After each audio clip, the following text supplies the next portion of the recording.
자, 옆에 분하고 인사해 주십시오. 큰 은혜 받으십시다. 오늘은 창조절 둘째 주일입니다.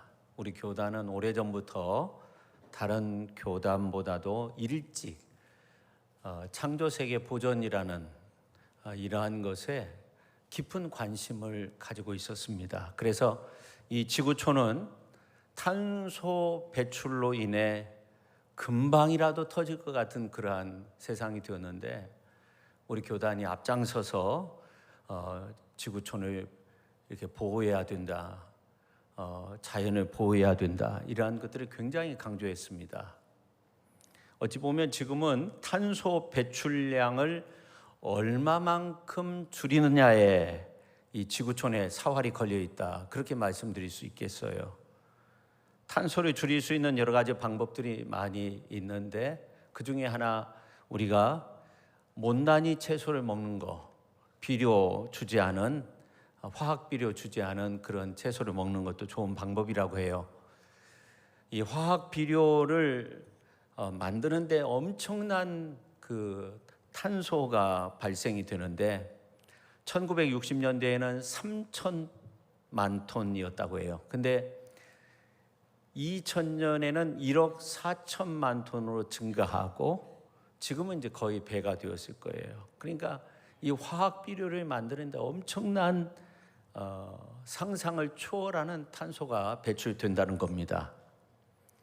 또한 우리나라 현재 그 온실가스 배출량의 16.7%가 철강 산업에서 배출되고 있다고 해요. 그러니까 이 철강 산업만 잡아도 우리나라 총 온실가스의 16.7%를 줄일 수 있다는 겁니다. 여러분 한번 생각해 보시죠. 엄청난 거죠. 그러니까 우리나라에 몇 안 되는 이 제철소에서 나오는 온실가스만 잡아도 탄소 배출량의 전체 배출량의 16.7%를 감소시킬 수 있다 하는 거예요. 그러면 철을 1톤 만드는데 탄소 배출량이 2.2톤이라고 해요. 철 1톤이 얼마 되지 않습니다. 그런데 이 탄소 부피로 따지면 2.2톤이니까 엄청난 양이죠. 그래서 이 탄소 중립을 위해서 이런 많은 좋은 일들을 해야 되는데, 코르크 대신 수소를 이용해서 철을 생산하면 물이 나온다는 거예요. 탄소가 안 나오고 상당히 좋은 것인데, 사실 우리나라는 이 수소 강국입니다. 수소 발전을 이루었던 나라고 세계 최고의 수준을 가지고 있는데, 이 철강을 만드는 나라가 한 7개 국가가 되는데, 그 중에서 우리나라가 이 수소를 가지고 철을 만드는 데 있어서 가장 단가가 높다는 거예요. 그러니까 수소가 비싸기 때문이라는 거예요. 그런 거 보면 참 우리나라가 환경에 대해서 좀 너무나 이렇게 신경을 쓰지 않는다, 그런 생각을 하는데, 또한 이 도심의 복사열을 없애는데 나무가 굉장한 효과가 있다고 합니다. 그래서 오늘 이제 창조절 둘째 주일을 맞이해서 창조세계 보존을 위해 우리가 어떤 일을 해야 되는가 살펴보며 또 말씀을 통해 함께 은혜를 나누고자 합니다. 첫째, 이 자연 환경은 우리의 생활의 전부라는 거예요. 옵션이라는 말은 필요하면 개발하고 필요 없으면 그만두고, 있어도 되고 없으면 좀 불편하지만 괜찮다는 거죠. 근데 지금은 그렇지 않아요. 이 자연 환경은 우리의 전부가 되었습니다. 과거 우리는 자연을 그런 식으로 대했어요. 옵션이라고 생각했어요. 근데 우리가 살 수 있는 단 하나밖에 없는 어머니의 품과 같은 장소가 우리가 살고 있는 이 지구 아닙니까? 그래서 우리는 먼저 하나님 앞에서 회개하는 자세를 가져야 됩니다. 하나님을 창조주로 고백하고 찬송하면서 하나님의 창조 세계를 짓밟고 파괴한 것에 대해서 회개할 수 있어야 돼요. 하나님은 우리에게 땅을 정복하라는 멋진 명령을 주셨는데, 이 명령은 하나님의 창조 세계를 더욱더 아름답게 가꾸고 보존하라는 그런 의미의 명령이었습니다. 근데 이 명령을 오해했죠. 그래서 아름다운 자연을 오히려 파괴하고 이기적인 욕망을 채우기 위해서 얼마나 많은 노력을 했어요. 선진국들이 이제 많은 나라를 정복하면서 자연을 훼손하고 사람들의 생명을 함부로 대하는 그런 모습들이 과거에 많이 있었어요. 그러나 지금에 와선 이 자연 환경이 더 이상 옵션이 아니라는 거예요. 전부라는 겁니다. 지구상에 존재하는 대다수의 사람들은 지금 지구상에서 일어나는 이러한 일들을 보면서 이 자연이 얼마나 중요한 것인가, 쓰나미를 보면서 무슨 태풍을 보면서 올해 우리나라 기상 관측 이후 118년 만에 열대야가 가장 오래 지속이 되었는데 그 날짜가 상당히 빠르게 길어진다는 거예요. 그리고 그 날짜가 상당히 차이가 있다는 거예요. 이제는 뭐 제트 기류 뭐 이런 거 따질 것 없이 어떻게 보면 이 지구촌이 정말 더워가지고 언제 폭발할지 모르는 이런 가운데서 우리가 살고 있는 것 같아요. 여러분, 많이 우리 인간이 새롭게 변화되지 못하고 계속적으로 자연을 훼손한다면 답이 없어요. 이미 자연은 공해라는 이름으로 우리 주변에 와 있고, 그리고 우리의 삶을 파괴하고 있어요. 전도서에 보면 이런 말씀이 있어요. 전도서 1장 7절 하반절에 보니까 이런 말씀이 있어요. 강물은 어느 곳으로 흐르든지 그리로 연하여 흐르느니라, 그런 말씀이 있어요. 연하여 흐른다, 이것은 이 자연이 온 곳으로 다시금 돌아간다는 그런 말입니다. 그러니까 이 자연의 생태계가 순환된다는 거예요. 우리가 오염된 물질을 버리면 그것이 인간에게 다시금 되돌아오게 돼 있어요. 우리가 썩은 기름을 버리면 그것이 나에게 돌아오게 돼 있어요. 그 대표적인 예가 미세 플라스틱 아닙니까? 우리 인체 속에 파고 들어가 있어요. 여러분, 자연은 거짓을 모르는 정직한 것이기 때문에 이것이 순환해서 나에게 온다는 겁니다. 지난번 아프리카 선교사하고 식사하면서 대화를 했어요. 근데 놀라운 것은 이 말라위가 우리나라보다 훨씬 더 시원하다는 거예요. 그 적도지방 가까운 그런 곳에 위치한 나라가 우리보다 더 시원하다는 거예요. 여러분, 우리는 이 개발이라는 명목으로 자연을 파괴하는 것이 아니라 정말 자연을 끊임없이 보존할 수 있는 그런 마음이 필요합니다. 자연을 소중히 여기는 사람들은 사람에 대해서도 존중하는 마음을 가질 수 있어요. 그런 사람들은 하나님에 대해서도 존중하는 마음을 가질 수 있어요. 개발이라는 명목으로 함부로 대하는 사람들은 사람들도 그렇게 함부로 대해요. 과거 서구 사회가 그런 모습들을 지니고 있었어요. 나라를 정복하고 자연을 파괴하고 원주민들을 죽이고 그런 일들을 많이 했습니다. 컴패션 대표 서정인 목사분의 간증인데, 이분이 필리핀에서 선교 활동을 하는데 아주 굶주린 어린아이가 있는데, 이 아이가 또 다른 그 갓난아이를 안고 있는데 먹을 것이 없으니까 먹을 것을 달라는 거예요. 길을 가다가 그냥 갈 수 없어서 먹을 것을 주고 그 모습을 카메라에 담으려고 이제 그 셔터를 이렇게 누르려고 하면 이 아이가 고개를 푹 숙이는 거예요. 그러다가 이제 카메라가 내려져 있으면 다시금 고개를 들고 또 준 것을 먹고 다시금 사진을 찍으려면 고개를 푹 숙이고, 그러니까 이 아이가 카메라가 뭔가를 아는 거예요.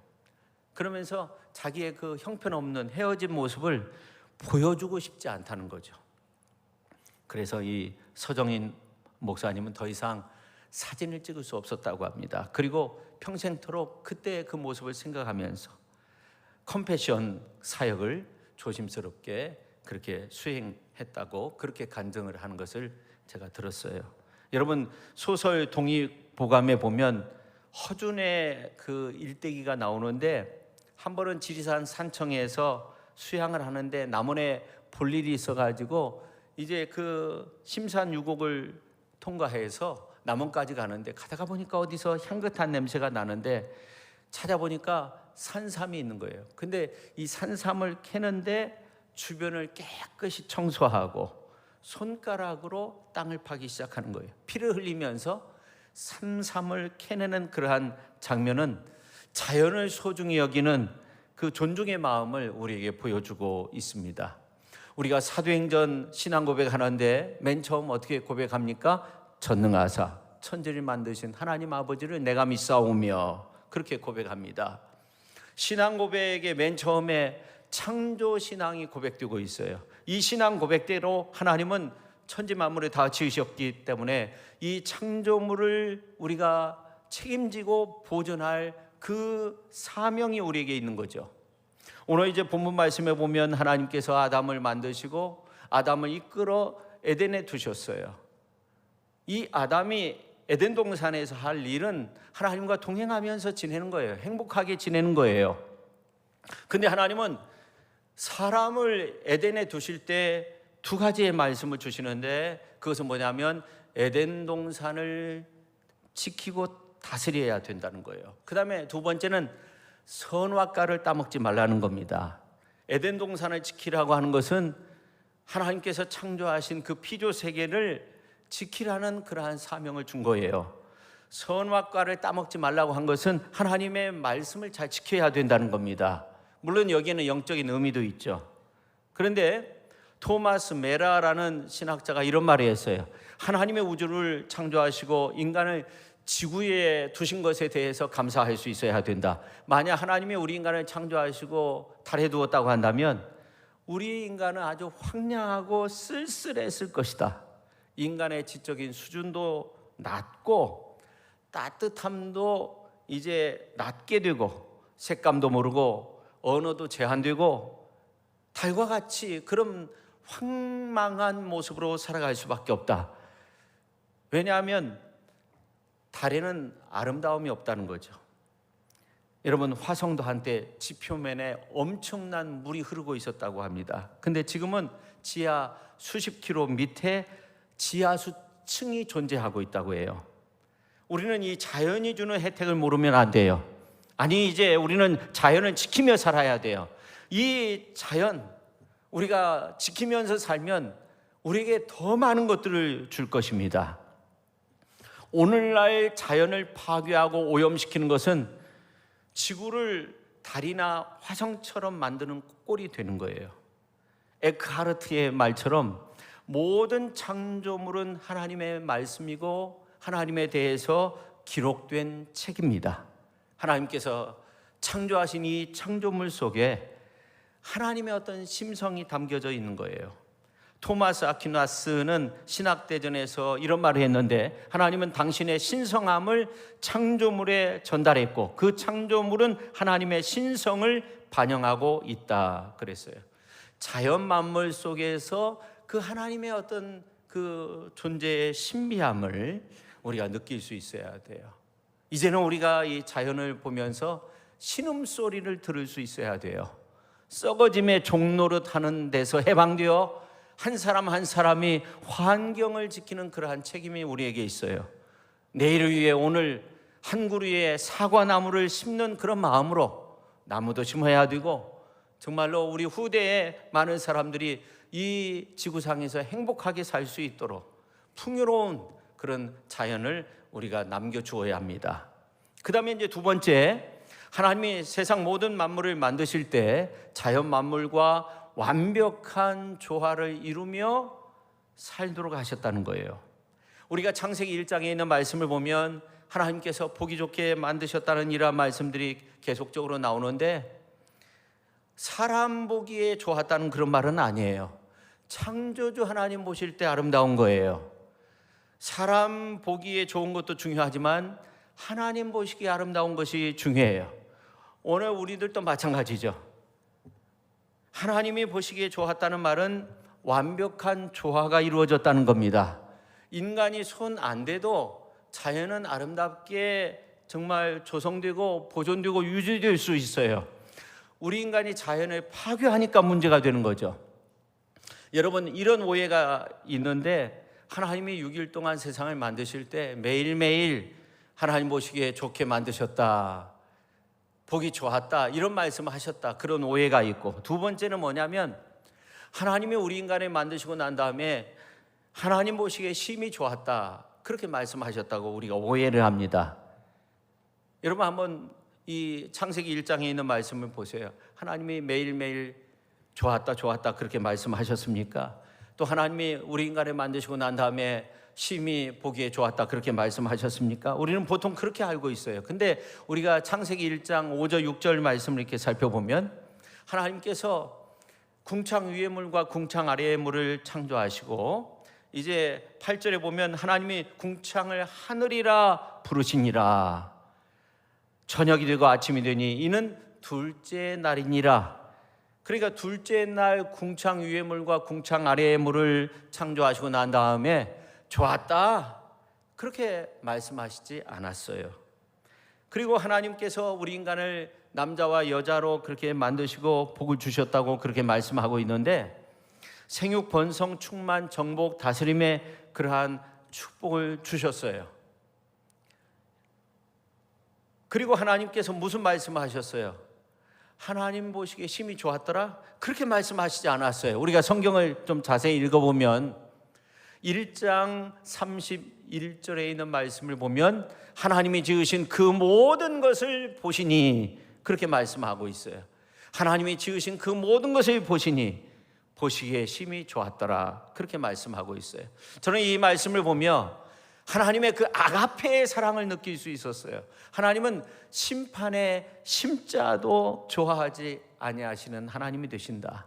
어쩔 수 없이 심판하시지만 어쩔 수 없이 심판의 칼을 내밀 수밖에 없지만 하나님은 그것까지도 원치 아니하시는 하나님이심을 발견할 수 있었어요.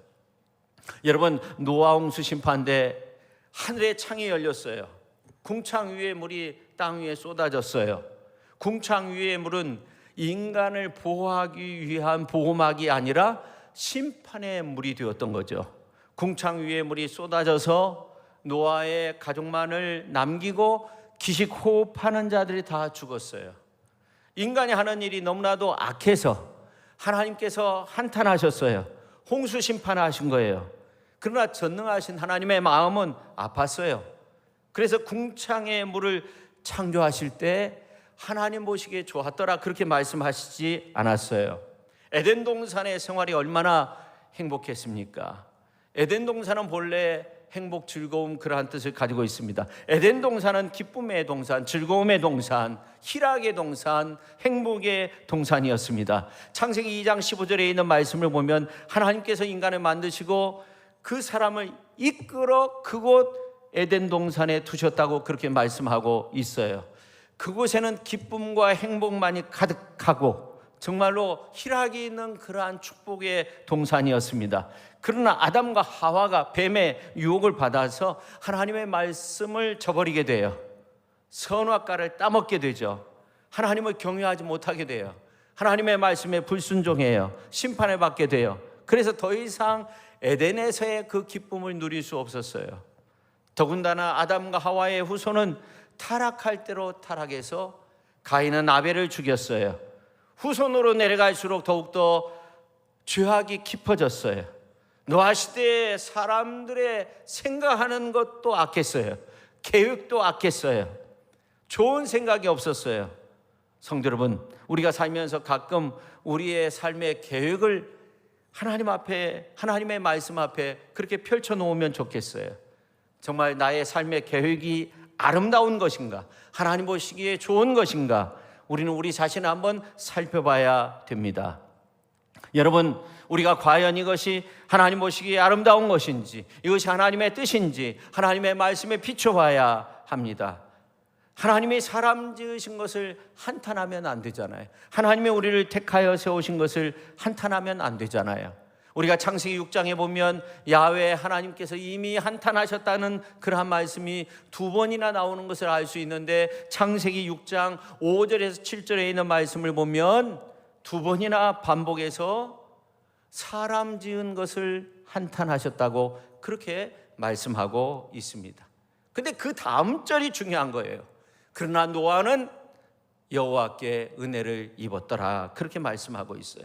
노아는 당대의 의인으로서 이미 120년 전에 하나님께로부터 기식 호흡하는 모든 생물을 물로 쓸어버린다는 이러한 예고를 받고 아라산 높은 곳에 방주를 예비했어요. 120년이 지났어요. 하나님이 홍수 심판을 하세요. 그런데 창세기 7장 11절 이하에 있는 말씀을 보면 노아가 600세 되던 해 2월 17일에 큰 기품의 샘들이 터졌다는 거예요. 하늘의 창들이 열렸다고 그렇게 말씀하고 있어요. 그리고 40주야로 그냥 위에서 물이 쏟아진 거예요. 하늘이 이제 그 창의 모습들이 열려졌다는 거, 이거는 궁창 위에 물이 쏟아져 내린 겁니다. 또 깊은 샘이 터졌다는 것은 궁창 아래의 물이 한꺼번에 쏟아진 거예요. 그러니까 해발 5,165m 이상 되는 아라산이 잠길 정도가 된 거죠. 허파로 호흡하는 모든 생물이 다 죽었다고 그렇게 말씀하고 있어요. 창조주 하나님은 이것까지도 아셨던 거죠. 수많은 죄를 지어 용서받지 못할 타락한 인간이었지만, 하나님이 인간 만드신 것을 한탄할 정도의 그러한 인간이었지만, 이제는 구제불능이라 하나님이 물러서 심판할 수밖에 없는 인간이었지만 끝까지 사랑하기를 원했고, 사랑하시는 그 사랑의 모습을 우리는 창조의 이야기를 통해서도 살펴볼 수 있는 거예요. 하나님이 궁창의 물을 만드실 때 좋았더라 말씀하시지 않았어요. 야훼 하나님은 맨 처음 세상 모든 피조물을 만드실 때 구원을 생각한 거예요. 그래서 이제 하나님께서 하루하루 만드시면서 좋았다, 그러나 이틀째 되었을 때는 좋았다 말씀하시지 않았어요. 그렇다고 우리가 생각할 때 인간이 참 악하다, 인간은 실패작이다, 인간은 참으로 너무나도 악한 존재이다, 이렇게 생각할 필요는 없어요. 하나님은 우리 인간에게 자유의지를 주셨어요. 자유의지가 있다는 것은 얼마나 아름답고 고귀한 모습입니까? 그렇다면 하나님은 언제 심히 좋았더라 그렇게 말씀하셨어요? 오늘 이제 31절 말씀을 보면, 쉬운 성경으로 보니까 하나님께서 손수 만드신 모든 것을 보시니 보시기에 매우 좋았습니다. 저녁이 지나고 아침이 되니 이 날이 6째 날이었습니다, 그렇게 말씀하고 있어요. 성경을 자세히 보니까 하나님이 손수 만드신 그 자연 만물이 조화롭게 살아가는 그 모습을 볼 때, 하나님께서 만드신 인간을 비롯한 모든 세상 만물이 정말로 하나님의 섭리 가운데 조화로운 그 모습으로 운행되어질 때 하나님께서 보실 때 심히 좋았더라 그렇게 말씀하고 있는 겁니다. 하나님이 이제 하늘이 창들이 열려 엄청난 홍수가 밀려오고 쓰나미와 같은 해일이 밀려오고 수많은 사람들이 자연재해로 죽어가는 모습을 보면서 좋았더라 말씀하시지 않았어요. 열사병으로 쓰러지는 모습을 보면서 좋았던 것이 아니에요. 하나님의 만드신 동산에서 모든 피조물들과 함께 우리 인간이 평화롭고 안정되고 행복하게 살아가는 그 모습을 보면서 하나님 보시기에 심히 좋았더라 그렇게 말씀하고 있는 겁니다. 예수님 안에서 새 피조물 된 우리가 하나님의 말씀 안에서 조화를 이루면서 사는 그 모습을 보면서 하나님이 좋아하신 거예요. 사람과 사람 사이에 아름다운 조화를 이룰 뿐만 아니라 사람과 자연 만물이 아름다운 조화를 이루는 그 모습을 보면서 하나님께서 정말 심히 좋아하셨던 거예요. 타락한 인간은 하나님 보시기에 좋을 리 없죠. 죄를 먹고 사는 인간은 하나님 보시기에 아름답지 못한 거죠. 그러나 예수 그리스도의 대속의 피로 죄 용서함을 받고 하나님의 형상이 담겨진 그 모습 그대로 인간이 에덴 동산에서의 모습처럼 피조 세계와 잘 어울리면서 산다면 그보다 아름다운 모습이 없는 거예요. 하나님 보실 때 아름답지 못한 것은 사람들이 죄 가운데 사는 거예요. 죄 가운데 태어나고 죄 가운데 살고 죄 가운데 죽으면서 죄 가운데 살면서 자연 만물을 다 파괴하면서 사는 거, 전쟁을 일으키고 자연 만물이 다 훼손하고 태평양에 원자폭탄을 터뜨려서 실험을 하고 이런 것을 하나님 기뻐하시지 않아요. 그야말로 영원한 생명, 영원한 언약이 없는 그 인간은 아름답지 못해요. 사실 죄로 인해 타락한 인간의 실체를 창세기에 있는 말씀에서 잘 말씀해 주었는데, 아담이 하와를 향해서 그 죄를 전가시키고 있잖아요. 가인의 모습을 보면 살인을 저지르고, 라멕의 타락한 모습을 보면 이건 엄청난 죄악된 모습을 볼 수가 있어요. 우리가 로마서 1장에 있는 말씀을 보면 타락한 인간의 실상이 나오는데 29절에서 32절에 보면 전부 다 그 타락한 실상의 모습이 나오는데, 불의, 추악, 탐욕, 악의가 가득하고 시기, 살인, 분쟁, 사기, 악독이 가득하고 수근수근하고 비방하고, 또 하나님께서 미워하시는 자, 능욕하는 자, 교만한 자, 자랑하는 자, 악을 도모하는 자, 부모를 거역하는 자, 우매한 자, 뭐 할 것 없이 계속적으로 말씀하고 있는데, 이런 일을 행하면서도 우리가 옳은 일을 하고 있어, 이렇게 생각하는 사람들, 그게 타락한 인간의 모습이라는 거예요. 여러분, 우리가 이 창조 기사를 창세기 1장, 2장, 3장에서 끝내면 안 돼요. 하나님이 참으로 좋게 만드신 이 창조 세계를 이제 파괴하는 일만 남았다, 이제 우리가 정복하면서 마음대로 살자, 이렇게 생각해서는 안 돼요. 여러분, 성경의 역사는 창조와 그리고 안식이 하나입니다.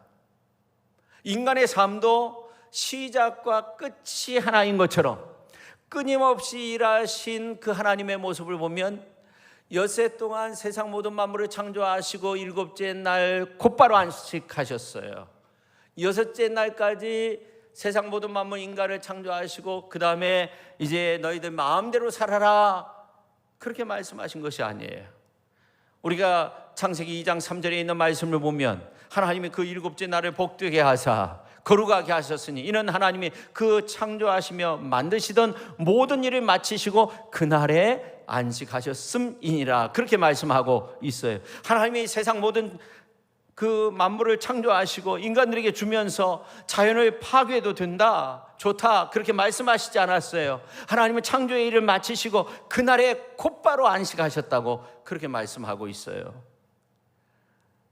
물론 뱀의 유혹으로 인해서 인간이 타락해서 땅이 저주를 받아서 가시, 덤불, 엉겅퀴 이러한 것들을 낼 때 물론 땅을 정복해야 되죠. 그러나 원래 그 창조 세계의 모습을 보면 조화롭게 하나님께서 만드셨기 때문에, 그래서 이 자연을 훼손하면 그 자연도 안식일이 필요하고 안식년이 필요하다는 거예요. 여러분, 우리가 창세기 1장 3장에 있는 말씀을 보면 인간 창조의 이야기, 타락의 이야기, 징계의 이야기, 구원의 이야기가 1장에 3장까지 다 기록이 되어져 있는데, 놀라운 것은 1장 28절에 있는 말씀을 보면 5가지의 축복이 나오죠. 근데 3장에 보면 인간 타락의 이야기와 함께 징계 모티브가 나와요. 징계하시는 모습이 나와요.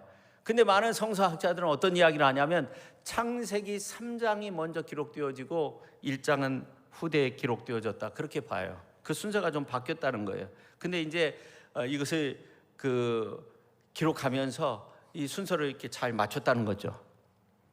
여러분, 창세기 3장에 있는 말씀을 보면 아담과 하와가 범죄했는데 하나님께서 징계하시는 그러한 장면이 나오는데, 참 놀라운 것은 하나님의 징계가 끝나지 않은 상황 속에서 곧바로 축복으로 이어진다는 거예요. 창세기 3장에 보면 하나님은 범죄한 아담에게 너가 종신토록 수고해야만이 소산을 먹게 된다, 가시덤불, 엉겅퀴, 내가 땅에 낼 것인데 너가 땀 흘려야만이 식물을 먹게 돼. 하와에게 아기를 갖고 해산할 때 고통을 준다고 했어요. 그리고 이제 창세기 1장 28절에 있는 말씀을 보면 이러한 징계의 모티브가 전부 다 축복으로 바뀌어져서 생육, 번성, 충만, 정복, 다스림, 아담과 하와에게 있어질 그러한 축복의 모습이죠. 그래서 하나님의 징계의 모티브가 징계로 끝나지 않고 곧바로 축복된 모습으로 바뀌어지는 이러한 모습을 보게 되는 겁니다. 이 구약에 있는 말씀을 보면 징계에 관한 말씀들이 얼마나 많이 있습니까? 대부분의 이 징계의 말씀들을 우리가 잘 살펴보면 하나님께서 그 징계의 말씀을 가지고 징계하시기도 전에 택하신 백성들을 축복된 길로 사랑의 말씀으로 바꾸어 버리는 이러한 모습들을 많이 보게 돼요. 예를 들어 범죄하면 죄의 씻음을 받기 위해 하나님 앞에 양이나 염소를 잡아가지고 속죄제, 속건제를 바치게 됩니다. 근데 양이나 염소 이제 이러한 것들을 준비할 그러한 그 여력이 없으면 어떻게 해요? 비둘기를 잡으라는 거예요. 집비둘기가 없으면 산비둘기, 그것도 없으면 한 웅큼의 에바만 하나님 앞에 드리면 된다는 거예요. 이게 무슨 말이냐면 하나님은 징계 중에서라도 구원의 길을 우리에게 예비해 놓고 계시는 분. 우리가 어떤 방법이든지 하나님 앞에 나가면 우리가 용서함 받고 구원함을 얻고 생명을 얻는 그러한 언약의 축복으로 우리의 삶을 바꾸어 주시는 그러한 놀라운 하나님의 모습을 말씀하고 있는 겁니다. 할렐루야. 그뿐만이 아니에요.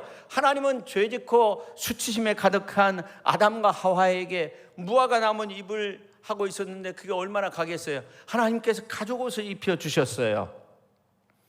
동생 아벨을 죽인 가인은 다른 사람들이 해하지 못하도록 표를 주셨어요. 하나님은 징계의 책직도 축복으로 바꾸어 주시는 분. 죄 짓고 어둠 속에서 방황하고 계십니까? 나 같은 죄인 나는 용서받을 수 없다고 생각하십니까? 절대 그렇지 않아요. 하나님의 이야기는 러브스토리죠. 하나님은 언제나 우리를 사랑하십니다. 그러므로 성경에 나온 징계의 말씀으로 다 끝이다 이렇게 생각하면 안 되고 전부 다 사랑의 이야기로 바꾸시는 그러한 놀라운 은혜가 있어요. 그래서 여러분이 이 추석 명절을 보낼 때에도 사랑 충만한 모습으로 보낼 수 있기를 예수님의 이름으로 축원합니다. 상대방의 허물을 용서해주고 가족 식구들을 사랑으로 보듬어 안을 수 있어야 돼요. 물론 이 성경에 보면 하루아침에 징계가 축복으로 되어진 것은 아니에요. 전부 다 그런 것은 아니에요. 뱀의 유혹으로 말미암아 이제 타락한 인류를 구원하기 위해서 하나님은 하나님의 섭리 가운데 독생자 예수 그리스도를 이 땅에 보내셨고 모든 고난을 다 받게 하셨어요. 근데 분명한 것은 징계는 징계로 끝나지 않고 하나님의 축복으로 하나님의 사랑으로 끝난다는 거예요. 우리는 그 하나님의 사랑을 끝까지 믿고 따라가야 되는 거죠. 하나님은 언제나 축복으로 바꾸어 주시는 그러한 놀라운 은혜로 우리와 함께하여 주시는 줄로 믿으시기를 바랍니다. 할렐루야. 성도 여러분, 에덴 동산은 어느 것 하나 부족함이 없는 아름다운 곳이었어요. 그곳에 하나님이 맨 처음 창조한 아담과 하와가 살고 있었죠. 하나님의 강권하심이 있었기 때문에 그렇습니다. 우리가 이 시선교회에서 함께 신앙생활을 하는 것도 마찬가지예요. 하나님의 강권하심이 있는 줄로 믿으시기를 바랍니다. 그뿐만 아니에요. 에덴 동산은 아주 특별한 곳이었어요. 4대 강이 흐르고 정금, 진주, 호마노 같은 보석이 가득했어요.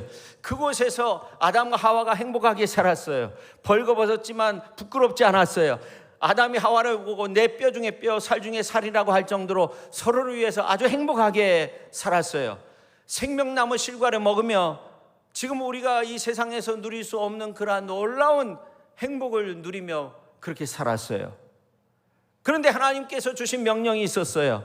선악과를 따먹지 말라는 거예요. 그러나 선악과를 따먹은 그 모습 속에서 과육은 이미 뱃속으로 들어가 소화가 됐고 아담아 부르실 때 이 아담이 선악과를 먹다가 목에 걸려서 아담스 애플이 되었다고 하잖아요.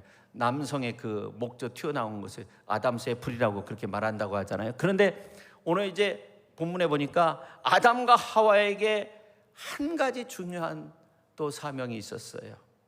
그건 뭐냐면 오늘 이 땅에 사는 저와 여러분에게 주신 사명도 똑같은 것인데 오늘 2장 15절에 보면 나와 있는데 여호와 하나님이 그 사람을 이끌어 에덴 동산에 두어 그것을 경작하며 지키게 하시고 그렇게 말씀하고 있어요.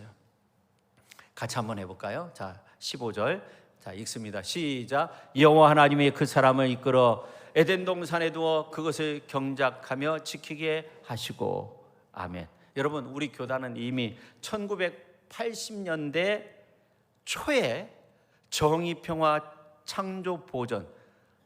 JPIC라고 그렇게 말하는데, 이런 슬로건을 내걸고 과거에 얼마나 환경보호에 앞장섰는지 많은 애를 썼어요.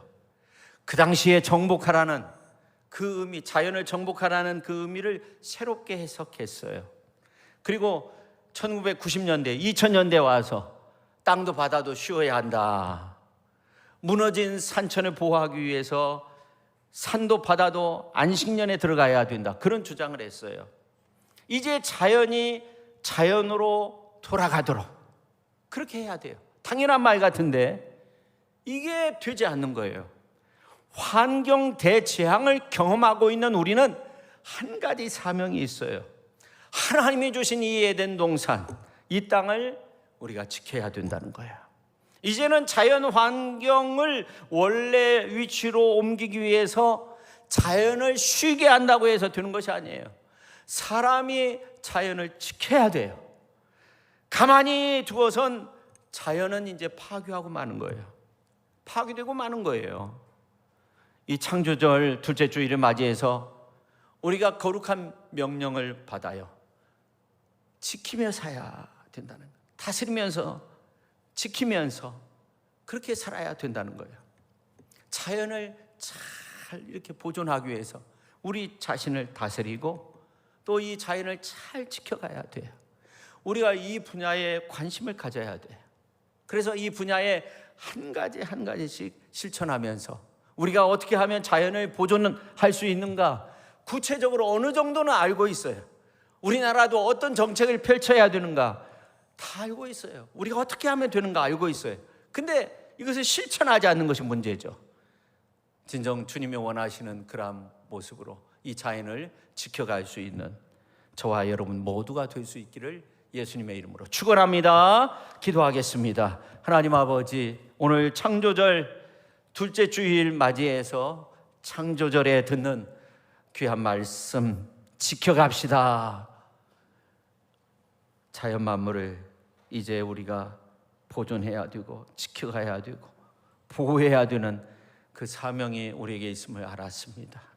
너무나도 훼손하고 지금도 파괴되어져 가고 이제 지구촌의 그 온도가 정말로 막 올라가고 있는 이러한 때에 우리가 살고 있는데 9월이 한참 지났는데도 열대야가 아직도 있는 그러한 가운데서 우리가 지내고 있는데 하나님 아버지, 이제는 우리가 결단하면서 이 나라가 결단하면서 이 세계가 결단하면서 창조세계 보존을 이루어갈 수 있도록 우리 하나님께서 함께 해주시고 역사하여 주시옵소서. 예수님의 이름으로 기도하옵나이다. 아멘.